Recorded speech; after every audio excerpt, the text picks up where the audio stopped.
Hello everyone, very welcome back to our YouTube channel. और आज हम लोग देखेंगे विलियम बटलर ईस्ट यानी कि डब्ल्यू बी ईस्ट की थर्ड पोएम। इससे पहले द सेकंड कमिंग और लीडा एंड द सॉन ये हमने डिस्कस कर लिया है। अगर आपने नहीं देखा है तो सिलेबस को पूरा सीरीज में फॉलो करिए। इससे पहले मैंने नॉवेल्स को डिस्कस किया है, देन इसके बाद ये डब्ल्यू बी ईस्ट की पोएम्स है, इनको हम डिस्कस कर रहे हैं early British English literature period में। ओके, सो ये हमारा पेपर 12 है डी ट्रिपल एस बी में। इसको ध्यान रखिएगा, सिलेबस के पैटर्न को ही फॉलो किया जा रहा है। सबसे पहले हम देखेंगे बैकग्राउंड क्या है, किस चीज पे ये बेस्ड है। तो बेसिकली यहाँ पे जो ये पोएम है ये इन्होंने मॉडगन के लिए लिखा था, जो कि इनका अधूरा प्यार था, डब्ल्यू बी ईस्ट का अधूरा प्यार था ये। और ये एक पॉलिटिकल एक्टिविस्ट थी, बहुत तेज तर्रार औरत थी ये। और आयरिश इंडिपेंडेंस के लिए ये मतलब ऐसा पॉलिटिकल एक्टिविस्ट थी। और ये जो है एडमायर करते हैं, एक तरफ तो इसको एडमायर करते हैं कि इतनी बहादुर है, साथ ही साथ उसका जो रेडिकल पैशन है वो मतलब उससे काफी ज्यादा डरते भी हैं। He compares her to Helen of Troy. Helen of Troy का जिक्र हम जब लीडा एंड द सॉन पढ़ रहे थे तो उसमें हमने जिक्र किया था हेलेन ऑफ ट्रॉय का। अगर आपने देखा होगा तो आपको पता होगा, ये मतलब ट्रॉय के विनाश का कारण बनती है। तो यहाँ पे इन्होंने कंपेयर किया है अपनी गर्लफ्रेंड को, मॉर्गन को, किससे? हेलेन ऑफ ट्रॉय से। Her beauty and fire can cause ruin, जिसकी ब्यूटी और फायर ने र्यून मतलब पूरे तरीके से तबाही लेके आई थी। तो बिना देरी किए अब हम डिस्कस करेंगे लाइन बाय लाइन पोएम को। So why should I blame her that she field my days with misery. यानी यहाँ पे वो कह रहे हैं, कभी जो है डब्ल्यू बी वो कह रहे हैं कि मैं अपनी गर्लफ्रेंड यानी कि मॉडगन को क्यों यहाँ पे ब्लेम करूं कि उसने मेरे जो दिन हैं वो दुख से भर दिए। उसके बाद नेक्स्ट लाइन है, और that she would of late have taught to ignorant men most violent ways. और वो आगे कहते हैं, या फिर इस बात पर क्यों दोष दूं कि उसने सीधे साधे या जो इग्नोरेंट मैन यानी जिन पे कोई ध्यान नहीं देता है, अनपढ़ सीधे साधे लोगों को इस तरीके सिखाए। यानी कि मेन मोस्ट वायलेंट वेज, यानी इसने taught to ignorant man most violent ways, यानी जो सीधे साधे लोग होते हैं उनको उसने हिंसा सिखाई। और heard the little street upon the great, वो कह रहे हैं आगे, या उसने छोटी छोटी जो गलियां होती जहाँ गरीब आम लोग रहते हैं उन गलियों में दंगे फसाद करवाए। Had they but courage equal to desire, हालांकि जो थी उनमें इच्छा थी कि वो उसे रोक सके, लेकिन किसी में इतना साहस नहीं थी, उनमें हिम्मत की कमी थी कि वो मॉड गन को रोक सके। वो इतना ज्यादा फायर था उसमें, इतना एक्टिविस्ट जो थी वो किसी से डर, बहुत तेज तर्रार औरत थी, इसलिए किसी में हिम्मत नहीं थी कि उसे रोक सके। What could have made her peaceful with a mind that nobleness made simple as a fire.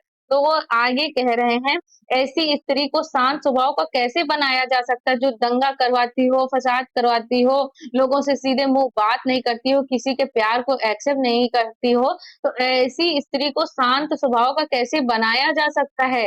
वो आगे कह रहे हैं, जिसका महान आदर्शवाद आग की तरह एकाग्र और प्रचंड हो। वैसे वही वो कह रहे हैं, यही बात जो मैंने बोली, the nobleness made simple as fire, यानी कि उसका जो आदर्शवाद है वो आग की तरह सीधा और प्रचंड हो। यानी कि उसका सेंट्रल पॉइंट क्या है, वो एक एक्टिविस्ट है, यानी कि रेडिकल व्यूज है उसके अंदर।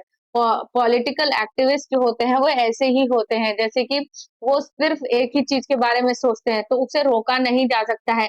With beauty like a tighten bow, with beauty like a tighten bow. तो वो कह रहे हैं आगे, तो उसकी जो सुंदरता है वो खींचे हुए धनुष की तरह है। टाइटन वो मतलब जो खींचा हुआ धनुष होता नहीं, ऐसे उसको खींचा जाता है, तो वैसा ही है वो। Kind that is not natural in an age like this. वो आगे कह रहे हैं, वो जो मतलब जो काइंड यानी कि जैसी दया चाहिए होती है, वो उसके वो that is not natural in an age like this, उसके अंदर वैसी नहीं है, जो इस साधारण समय में स्वाभाविक नहीं है। ऐसे मतलब टाइम पे स्वाभाविक नहीं है ये। इस तरीके का जो टाइटन बो की तरह उसका जो स्वभाव है कि एक खींचे हुए धनुष की तरह, वो आज के टाइम पे ऐसा रहना संभव नहीं है, स्वाभाविक नहीं है, ऐसा नेचुरल नहीं है। तो वो आगे कह रहे हैं, being high and solitary and most stern, कह रहे हैं क्योंकि वह ऊंची और एकाकी, सॉलिटरी मतलब एकाकी, और अत्यंत कठोर प्रकृति है। मोस्ट स्टर्न मतलब अत्यंत कठोर प्रकृति की है। Why what could she have done, तो आगे कह रहे हैं being what she is. Why what could she have done being what she is, तो वो कह रहे हैं तो भला वह और क्या कर सकती थी जब उसकी प्रकृति ही ऐसी है। तो वो कह रहे हैं आखिर वो क्या करती है इसमें, अगर वो ऐसी है तो उसमें उसकी क्या गलती है, क्योंकि बीइंग व्हाट शी इज, क्योंकि वो ऐसी ही है, उसकी प्रकृति ही ऐसी है।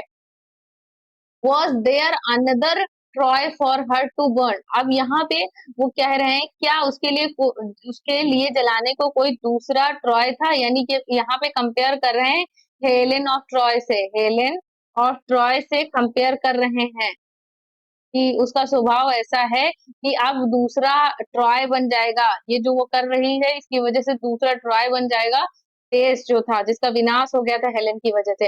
वैसे ही मॉर्गन भी क्या करती है, इसको भी एक हेलेन बना देगी, उसके लिए ये हेलेन है और इसका वो विनाश कर देगी। तो यहाँ पे कविता में मॉर्गन की जो तेजस्विता है, उसका कठोर आदर्शवाद है, और उसकी जो प्रभावशाली लोगों को अपनी तरफ अट्रैक्ट करने वाली ब्यूटी है, उसको दिखाया है, जो लोगों को विद्रोह की ओर खींच सकती है, यानी कि आपस में लोग लड़ सकते हैं। यहाँ पे यीस्ट मानते हैं कि उसे दोष क्यों दे, क्योंकि वो तो वैसी ही है जैसी उसकी प्रकृति है।